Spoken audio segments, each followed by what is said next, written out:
So we can just start whenever. Yep. Morning, Brother Finney, Brother Matthew. Hey, Brother Zach. Morning. Thanks for joining today. So this session is going to be about training people on how to give the spiritual assessment and just getting into the questions behind the document, how it originated, so that anybody giving it can know a lot more behind it, and hopefully it'll be a training tool for people. So I'd love to start off with, can you guys just go over the history behind the spiritual assessment and where it came from? Well, it might be good to start with what purpose the spiritual assessment is serving, and then we could talk about how we developed Great. it. So when we started Followers of the Way, one of the most important things to us was that our relationships were appropriate Christian relationships. And what I mean by that is that when we call each other brother or sister, that we're actually functioning as a family, as the family of God. And a lot of that culminates around our communion tables. Our communities meet together for communion weekly, and that's been an essential principle of, in fact, I think one of the things that distinguishes us at Followers of the Way is this regular communion, a spiritual and physical meal that we have together. And when you talk seriously about communion, you have to decide who belongs at that table and who doesn't. And the process of deciding how do people come into communion with the church, what does it mean, what are the levels of agreement required, is what birthed this idea of a spiritual assessment, that we would sit down and have conversations with people about important matters, personal matters, doctrinal matters, practical matters, and get to know each other in a comprehensive way before we sit at that table so that we really can call each other brother. Yeah, and relating to what Matthew said, I think one of the mistakes that we made early on was that we were too hasty and not as thorough as we should have been in getting to spend time with individuals to get to know them and where they were doctrinally, practically.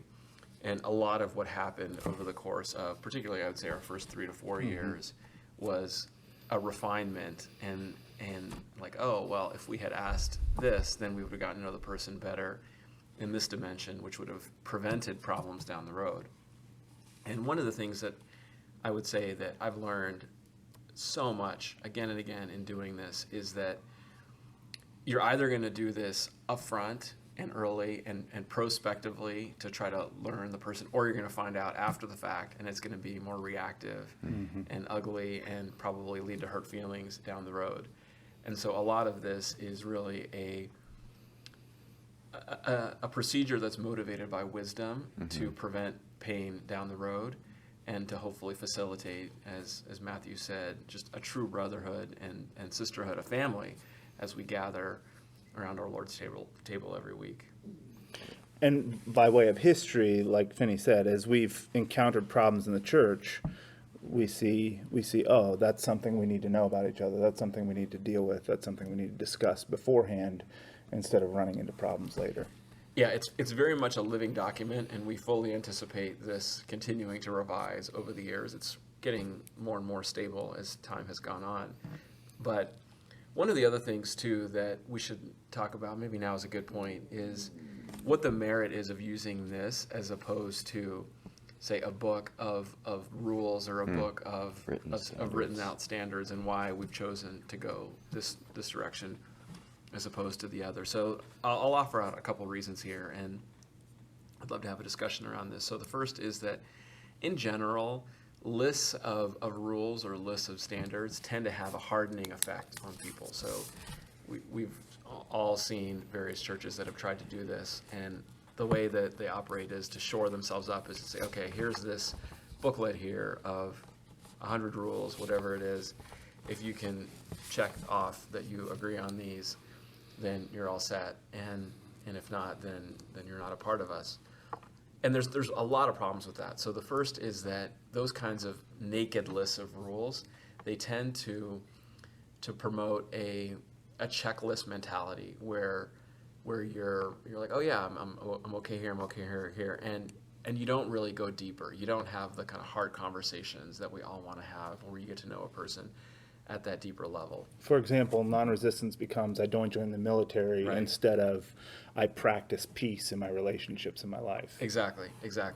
And the beauty of doing this conversationally and relationally is that you can go into exactly those dimensions. You get to know a person way better than you would if it's done in that more mechanical type procedure. And so we have found consistently that this more dialogue-based manner of doing a spiritual assessment is healthier. And then secondly, really each of these questions could be a launch pad into a whole array of Bible studies and sermons and you name it. And so this has happened multiple times where someone will get stuck on one particular issue, and the best thing to do is to hit pause and say, great, now we have an opportunity to study this, and let's spend some time doing Bible studies, reading books, going through sermons together until we can come to that point of agreement. And so as we go through our conversation about this, we can even give pointers as to specific books or sermons that we have found to be useful along the way, because we want there to be, when all is said and done, a heart level agreement and a heart level unity, not a surface mechanical, like, yeah, I've checked the box on these issues. Right, and I just wanted to ask, there's been a lot of questions about the title of spiritual assessment, going into it with administering it and the person. So what level of agreement are we looking for someone to join communion after going through all of the questions? And when is it appropriate to hit pause on a question, and when is it appropriate to say, I think we're at a good place, and move forward? If it's an assessment, how are we assessing? Exactly. Yeah, it's a good question. And the reason that question is there is because we have a whole varied number of questions that we ask. Everything from very core doctrinal things to much more extrapolated ideas. So there are certain things that need to be assessed as necessary. So, for instance, Sermon on the Mount issues are throughout here. But then there are other things that are more about understanding who this person is and how they live their Christian life. For instance, one example I always use is we ask people if they struggle with depression. Well, if you struggle with depression, that doesn't mean you can't join communion. It means that as your body, we want to know that so that we can, one, be sensitive, and two, that we can help you in your life in that way. And so we find that whole, we've talked about, Finney and I were actually just talking about trying to put the assessment together in a way where it's more understandable what the essentials are and what aren't. Because like Finney said, it's evolved over time, so those of us who have evolved it understand the implications of the questions, but now that the church is growing, not everybody knows how to put all the pieces in place and what matters and what doesn't.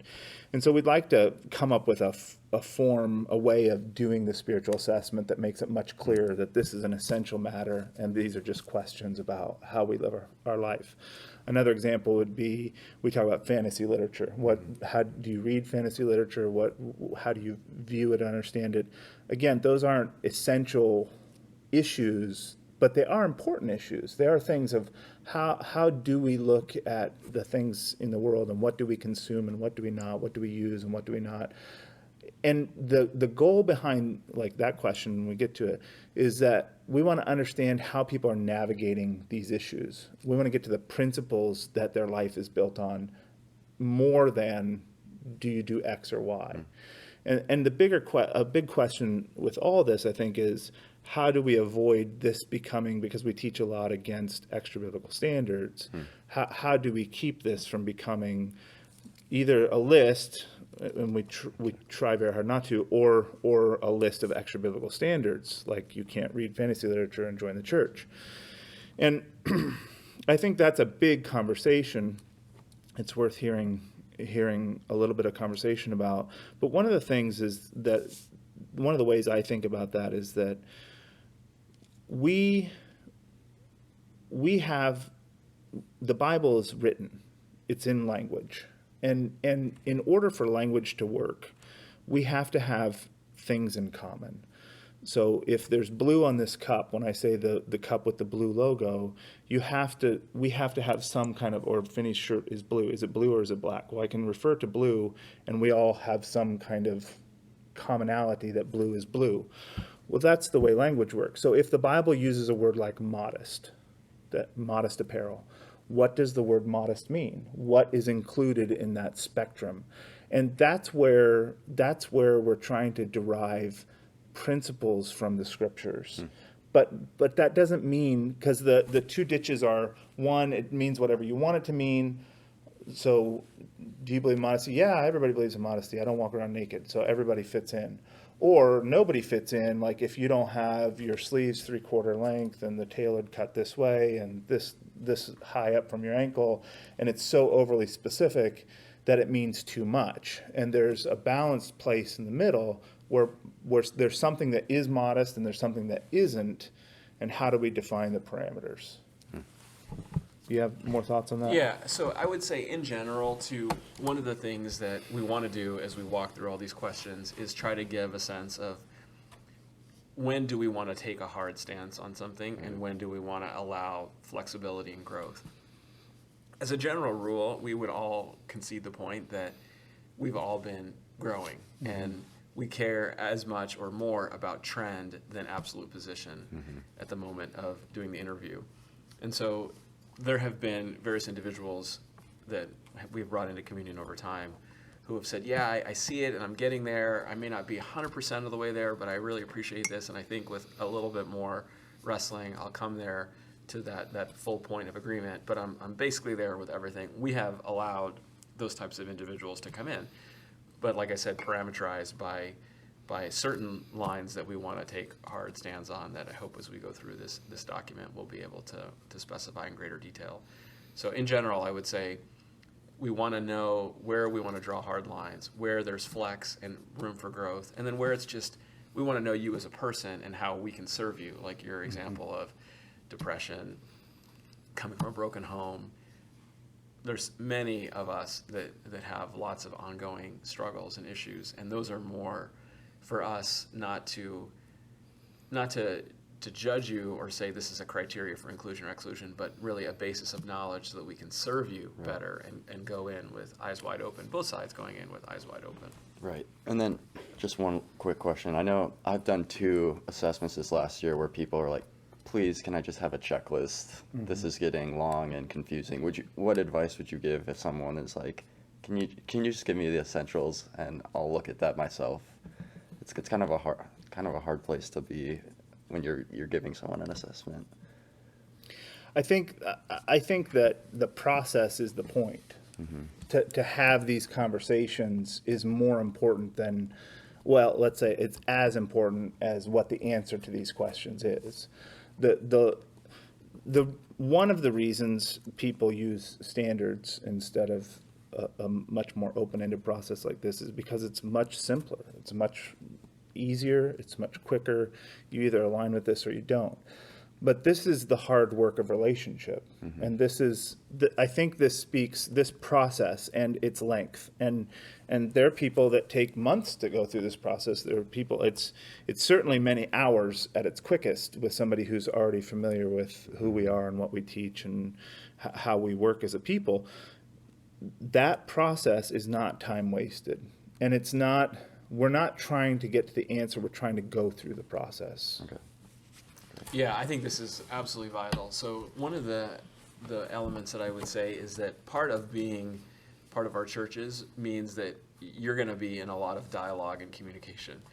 And there's a certain way of church where it's a little bit more of a private experience.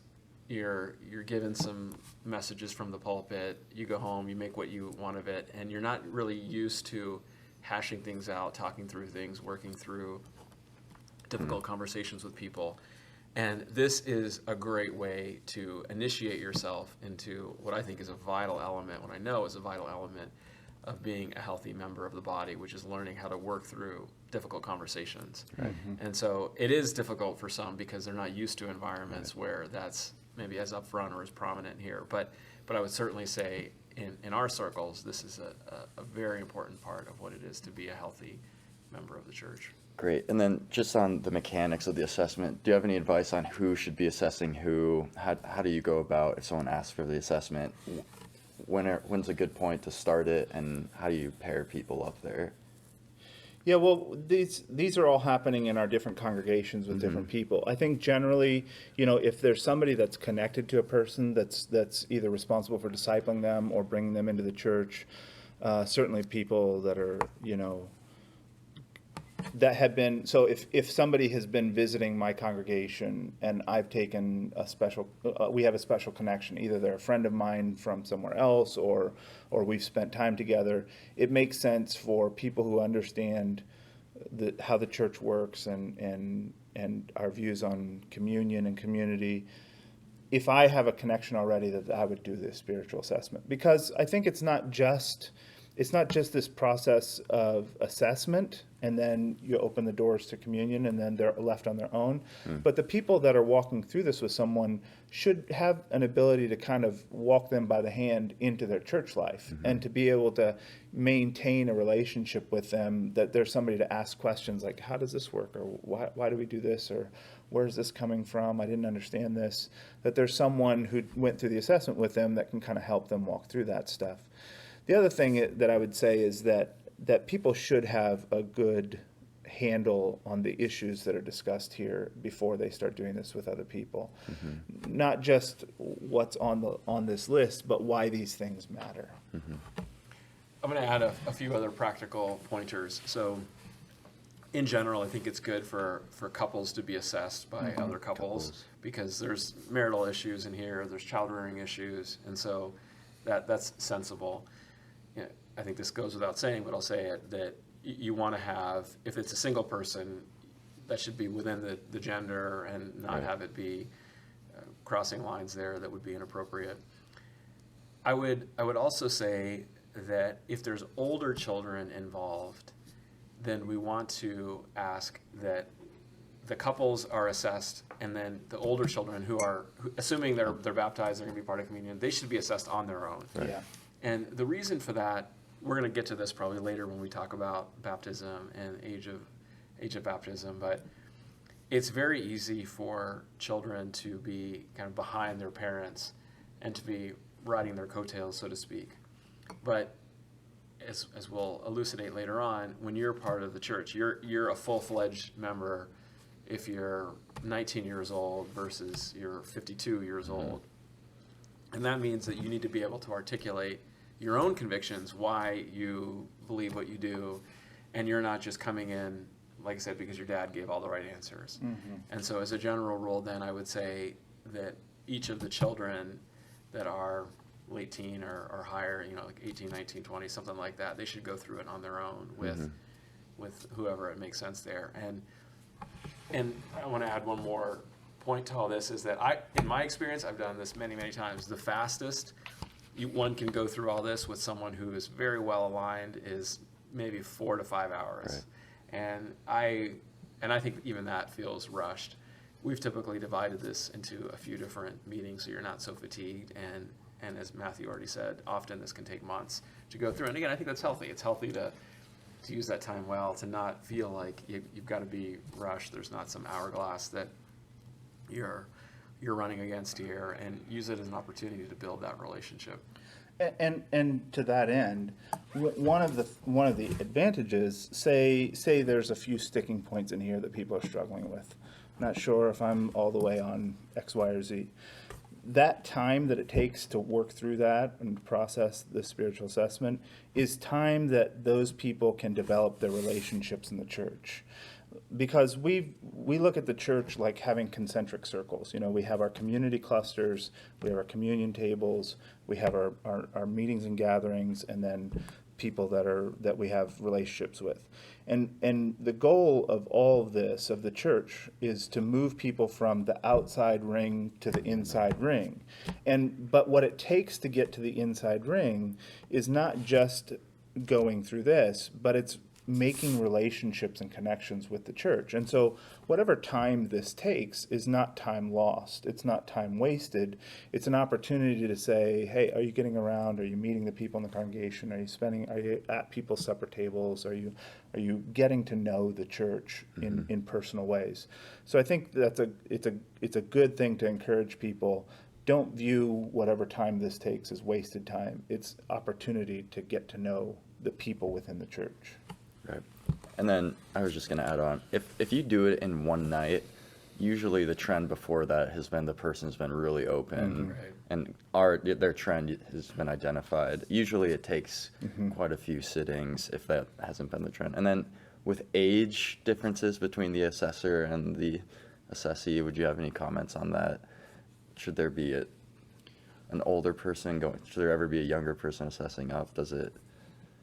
Any thoughts on that? I mean, in general, if you can have an older person be the one doing the assessing of obviously like that's the- helpful, right? That's the ideal, but Okay. there's going to be times when it doesn't work out logistically to have that, and so you'll have to do the best that you can with that. So, Okay.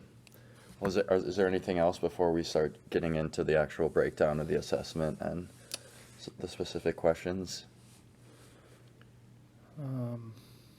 I think there's going to be a few points where we can make additional comments to reinforce this, but the goal of this, to say it very simply, is to assess who should be in the communion or not, right? And we're not necessarily making statements here that a person is lost or damned or anything like that. They might be, they might not be, right? But we're trying to make an assessment of, are they going to be compatible with our group, and we can walk together as one, right? So the goal from Philippians 2 is to fight together as one man, one spirit, one love, one mind, right? We want that unity here. And so we're trying to get at, is this person able to walk with us together in a non-contentious way where we can be unified and strive together for the sake of the gospel. And maybe just to add on to that, the reason we put the locus for all of this on communion is because communion is modeled after the Passover, and the Passover is the feast for Israel that was required for anyone to enter in. If you were a part of Israel, you had to have the Passover. It was a requirement for participation in Israel, and it was universally applied. Everyone had to do that. There was even a makeup day if you missed it, because it was so central to the idea of being in Israel. But it was administered from house to house. It wasn't done at the temple. It was from house to house.